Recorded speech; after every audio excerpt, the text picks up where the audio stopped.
जय माता दी। आप सभी का हमारे YouTube चैनल पर हार्दिक स्वागत है। आप सभी को दुर्गाष्टमी और महानवमी की हार्दिक शुभकामनाएं। आज की इस वीडियो में मैं आपको बताऊंगी अष्टमी या नवमी तिथि के दिन या जो नवरात्रि का अंतिम दिन होता है उस दिन आपको पूजा कैसे करनी है। अगर आपने मंदिर में अखंड ज्योत जलाई है तब अखंड ज्योत का आपको क्या करना है। पूरे 9 दिन तक यदि आप किसी प्रकार पूजा ना कर पाए हो या किसी देवी की पूजा में कुछ कमियां अधिक हो गया हो तो आपको नवरात्रि के अंतिम दिन क्या करना चाहिए। अंतिम दिन यानी कि जिस दिन भी आपके यहाँ कन्या पूजन होता है वही आपके लिए नवरात्रि का अंतिम दिन होगा।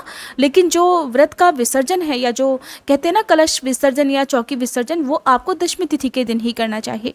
पूरे 9 दिन की पूजा हमें करनी ही होती है, चाहे अष्टमी के दिन हम कन्या पूजन करें या नवमी के दिन कन्या पूजन करें।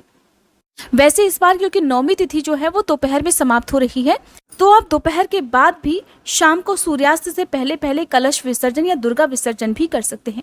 तो पहले मैं आपको बता दूं कि अष्टमी तिथि और नवमी तिथि कब से प्रारंभ होंगी और कब समाप्त होंगी। और जो लोग ये जानना चाहते हैं कि अगर पीरियड्स के कारण आप नवरात्रि की पूजा ना कर पाए हों, व्रत ना रख पाए हों और आपने केवल पहला आखिरी उपवास रखा हो या फिर आपने केवल पूजा ही सुबह शाम नियमित रूप से की हो लेकिन आपने व्रत बिल्कुल भी ना रखे हो, तो आपको क्या करना है। अष्टमी तिथि यानी कि जिसे हम दुर्गा अष्टमी और महाअष्टमी के नाम से जानते हैं 3 अक्टूबर सोमवार को है और महानवमी यानी कि नवमी तिथि रहेगी 4 अक्टूबर मंगलवार को। अष्टमी तिथि प्रारंभ होगी 2 अक्टूबर रविवार की शाम 6:48 से, जिसकी समाप्ति होगी 3 अक्टूबर सोमवार की शाम 4:38 पर। नवमी तिथि प्रारंभ होगी 3 अक्टूबर सोमवार की शाम 4:39 से और समाप्त होगी 4 अक्टूबर मंगलवार की दोपहर 2:21 पर। इसके बाद से दशमी तिथि प्रारंभ हो जाएगी और इस बार 5 अक्टूबर बुधवार को विजयदशमी है, जिसे हम दशहरा के रूप में मनाते हैं। जो लोग नवमी तिथि के दिन कलश विसर्जन करना चाहते हो वो 4 अक्टूबर मंगलवार को दोपहर 2:22 से 3:25 के बीच में भी कलश विसर्जन कर सकते हैं, लेकिन 3:25 के बाद से 1 घंटे के लिए राहुकाल रहेगा, इस समय विसर्जन नहीं करना चाहिए। अब जो लोग 5 अक्टूबर बुधवार को दशमी तिथि के दिन विसर्जन करना चाहते हैं वो सुबह 6:23 से 11:50 के बीच में विसर्जन कर सकते हैं, लेकिन ध्यान रखना है दशमी तिथि के अंदर अंदर ही आपको विसर्जन करना चाहिए। और क्योंकि इस दिन 12 बजे के बाद से एकादशी तिथि प्रारंभ हो जाएगी तो ध्यान रखें कि आप 12 बजे से पहले पहले तक हर हाल में विसर्जन कर लें। कई बार ऐसा होता है कि आप अकेले होते हैं तो कन्याएं या महिलाएं जिन्हें नवरात्रि की अष्टमी या नवमी को पीरियड्स हो गए हों और आपकी जगह पर कोई भी विसर्जन करने वाला ना हो तो जो माता की चौकी है या जो कलश है वो आपको फिर ऐसे ही रखना होता है।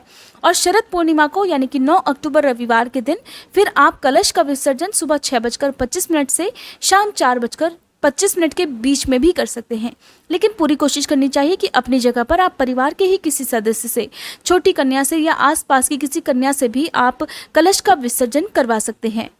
क्योंकि फिर अष्टमी या नवमी तिथि के बाद जो सबसे शुभ तिथि है वो अश्विन पूर्णिमा, जिसे शरद पूर्णिमा कहते हैं, वही मानी जाती है। इसी दिन आप चाहें तो कन्या पूजन कर सकते हैं या फिर आसपास के मंदिर में कन्याओं के जितना जो भी दान दक्षिणा भोजन आदि की सामग्री है वो आप वहाँ पर दे सकते हैं।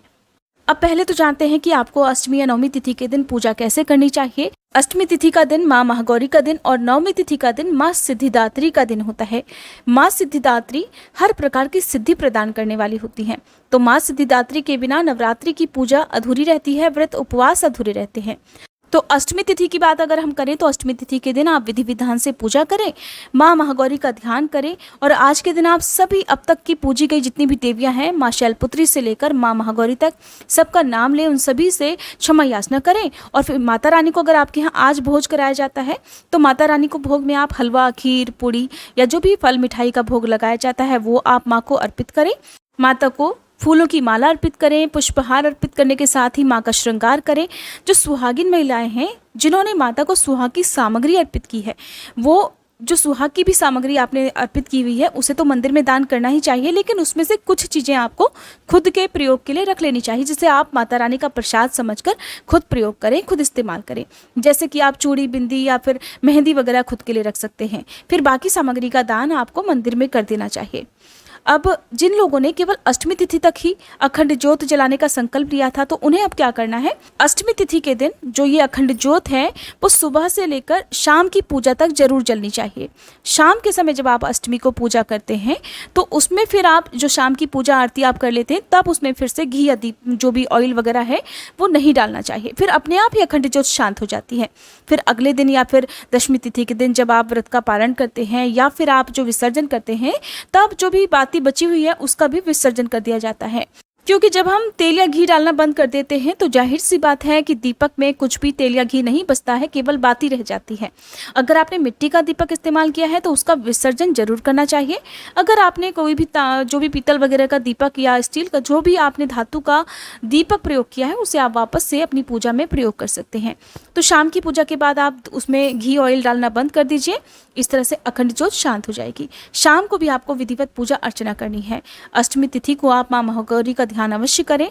जो भी भोज आपके यहाँ बनाया जाता हो उसे प्रसाद रूप में आप जो है ग्रहण करके अपना व्रत खोल सकते हैं। आपके यहाँ जब भी नवरात्रि व्रत का पारणा किया जाता हो आप अवश्य करें। अगले दिन नवमी तिथि को माँ सिद्धिदात्री की पूजा भी सभी लोगों को करनी चाहिए, चाहे आपके यहाँ केवल अष्टमी के दिन ही कन्या पूजन क्यों ना होता हो। नवमी तिथि को माँ सिद्धिदात्री की पूजा विधि विधान से करें। सुबह जिस प्रकार से आपने बाकी दिनों में पूजा की है, हाथ में जल या पुष्प लेकर संकल्प लें। फिर माँ सिद्धिदात्री की जो भी विशेष पूजन मंत्र हैं, स्तुति मंत्र प्रार्थना करने के साथ ही धूप दीपक जलाकर उन्हें पुष्पहार अर्पित करें। जिनके यहाँ नवमी के दिन कन्या पूजन होता है वो माता रानी को भोग लगाएं। माता रानी को जो भी खीर पूरी पकवान आपने बनाए हैं उनका भोग सबसे पहले माता को लगाया जाता है। फिर आपको छोटा सा हवन एक जरूर करना चाहिए। देखिए, छोटा सा हवन जिसे मैं अभी बता चुकी हूँ, अग्यारी के माध्यम से हम 9 दिन माता रानी को या अग्नि देवता को जो भोग समर्पित करते हैं, कहते हैं अग्निदेव के द्वारा समर्पित किया गया ये भोग जो भी सामग्री है, हवन सामग्री, हविष्य जिसे कहते हैं, वो हमारे इष्ट देवी देवताओं तक, हमारे कुल देवी देवताओं तक पहुंच जाता है। इसलिए कोई भी व्रत हो तो एक छोटा सा हवन आपको अवश्य ही करना चाहिए। तो नवमी तिथि के दिन आप सुबह को जब आरती वगैरह कर ले, तो आरती करने के साथ ही जब आप माता रानी को भोग लगाते हैं, तो चाहे आपने खीर पूरी का या हलवे का भोग लगाया है, तो आप क्या करेंगे कि एक दीपक में उसी तरह से आपको उपला जलाना है। उसके ऊपर आप लौंग कपूर जलाएं, हवन सामग्री डालें और उसके बाद आपने, जैसे कि हमारे यहाँ अठावरी पूजी जाती है, तो उसमें हम क्या करते हैं कि 11 छोटी छोटी पूरियाँ बना लेते हैं, साथ में थोड़ा सा हलवा। हम जैसे 11 पूरी हमने बनाई तो हर पूरी में से थोड़ा थोड़ा सा एक एक टुकड़ा आपको तोड़ना है।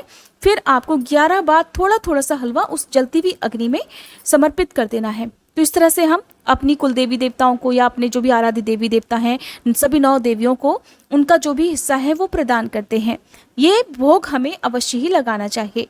जैसे कि मैंने आपको बताया, शिव महापुराण में भी ये वर्णित है कि सभी देवी देवता अपना अपना भाग यज्ञ के द्वारा, हवन के द्वारा ही प्राप्त करते हैं। जब आप अग्नि में जो भी भोग है, खीर वगैरह है, वो आप अर्पित कर चुके हो, तो सबसे अंत में आपको जल का छींटा भी दीपक के चारों ओर देना चाहिए। ऐसा करने के साथ ही जो आपके नवरात्रि की पूजा है वो संपूर्ण हो जाती है। आप ध्यान रखें कि माता रानी को भोग लगाने के बाद ही कन्याओं को भोग देना चाहिए, कन्याओं को प्रसाद देना चाहिए। कन्याओं को किस प्रकार से जिमाया जाता है, कन्या पूजन किया जाता है, इसकी कंप्लीट डिटेल वीडियो हमारे चैनल पर अपलोडेड है। आप उस वीडियो को जरूर देख लीजिएगा। माता रानी की चौकी कैसे हटाई जाती है, विसर्जन कैसे किया जाता है, इसकी भी अलग से वीडियो अपलोडेड है, आप जरूर देखिएगा, क्योंकि उसमें बहुत सारी काम की बातें हैं। तो देखिए, ये बात तो हुई नवमी के दिन सुबह की पूजा की। अब क्या करना है कि जिनके घर में नवमी तिथि तक अखंड ज्योत जलाने का संकल्प लिया गया है उन्हें भी ऐसे ही करना है। नवमी तिथि की शाम तक आपके घर में अखंड ज्योत जलनी चाहिए। उसके बाद आप उसमें घी या तेल डालना बंद कर दीजिए। नवमी तिथि की रात तक जब अखंड ज्योत जलती रहेगी, अपने आप किसी भी समय शांत हो जाए, कोई बात नहीं। फिर दशमी तिथि को आप नॉर्मल दीपक जो जलाते हैं उससे आप माता रानी की पूजा करें। और दशमी तिथि को आपको एक काम अवश्य करना है कि आप सभी देवियों की, सभी नवदुर्गाओं की पूजा इस दिन करें। जैसे कि सभी, जो मैंने हर वीडियो में, पूजा विधि वाली वीडियो में सभी देवियों का एक मंत्र आपको बताया है, जो कि स्तुति मंत्र है। जैसे कि माँ शैलपुत्री का मंत्र, या देवी सर्वभूतेषु माँ शैलपुत्री रूपेण संस्थिता नमस्तस्यै नमस्तस्यै नमस्तस्यै नमो नमः। इस प्रकार से सभी नव देवियों का आपको स्तुति मंत्र का आह्वान करना है, उनका ध्यान करना है, फिर उन्हें प्रस्थान कराना है। जब आप विसर्जन करते हैं तो अपने मंदिर में अक्षत जरूर अर्पित करें, माता रानी पर अक्षत अर्पित करें। अक्षत अर्पित करने से कहा जाता है कि आप अब माता रानी को, नवदुर्गा को उनके लोक में प्रस्थान कराने की तैयारी कर रहे हैं। हम विसर्जन भले ही करते हैं, विसर्जन करने से केवल हम अपने इष्ट देवी देवताओं को उनके लोक में वापस भेजते हैं। तो अंतिम दिन पूजा करते समय माता रानी से आप क्षमा याचना भी जरूर कीजिएगा कि पूजा पाठ में या फिर भोग लगाने में, कन्याओं को भोग लगाने में या विसर्जन करने में कोई भी भूल चूक अगर हमसे हो जाए तो हे माँ भगवती हमें उसके लिए क्षमा कीजिएगा। हम नादान हैं, अज्ञानी हैं, पूजा पाठ के नियमों को नहीं जानते। इस प्रकार की कोई भी गलती का दोष हमें ना लगे, ऐसा आशीर्वाद आप हमें प्रदान करें। फिर आप नवमी तिथि के दिन जो कन्या पूजन करके खुद व्रत का पालना करना चाहते हो तो वो व्रत खोल सकते हैं। जो भी भोग आपने माता को लगाया है उसी को प्रसाद रूप में सबसे पहले ग्रहण करना चाहिए और कोई मीठी वस्तु जैसे कि खीर या हलवा खाकर सबसे पहले आपको व्रत खोलना चाहिए। उसके बाद जो भी नमकीन भोजन आपने बनाया है जो कि शुद्ध सात्विक होना चाहिए उसे आप ग्रहण कर सकते हैं। नवरात्रि के अंतिम दिन आसपास देवी मंदिर में जाएं, माता रानी के मंदिर में आप धूप दीपक जलाएं, हो सके तो उन्हें श्रृंगार की सामग्री अर्पित करें। इस प्रकार से आपके व्रत पूर्ण हो जाते हैं। जो सुहागिन महिलाएं हैं वो तो माता रानी का जो सुहाग है उसमें से कुछ सामग्री अपने पास रख लेती हैं, लेकिन जो कुंवारी कन्याएं हैं तो वो क्या करेंगी, जैसे माता रानी को आप चूड़ियाँ अर्पित करती हैं या फिर मेहंदी लगाती हैं, मेहंदी अर्पित करती हैं, तो आप वो मेहंदी की कोन या कुछ चूड़ियाँ उसमें से अपने लिए रख सकती हैं, क्योंकि कुंवारी कन्याएं तो चूड़ियाँ भी पहन सकती हैं और मेहंदी भी लगा सकती हैं।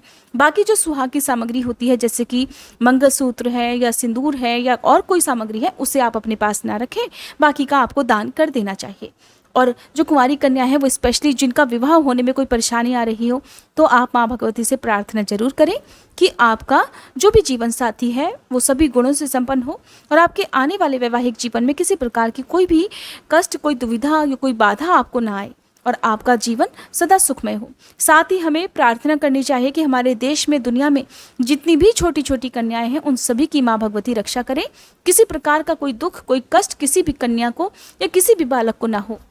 और फिर सबसे अंत में अपने देश के लिए, अपने आसपास के लोगों के लिए, अपने रिश्तेदारों के लिए, अपने परिवारजनों के लिए और इस दुनिया में रहने वाले समस्त चर अचर प्राणियों की सुख शांति के लिए आपको प्रार्थना करनी चाहिए। ये थी आज की वीडियो। उम्मीद करती हूँ जानकारी आपको पसंद आई होगी।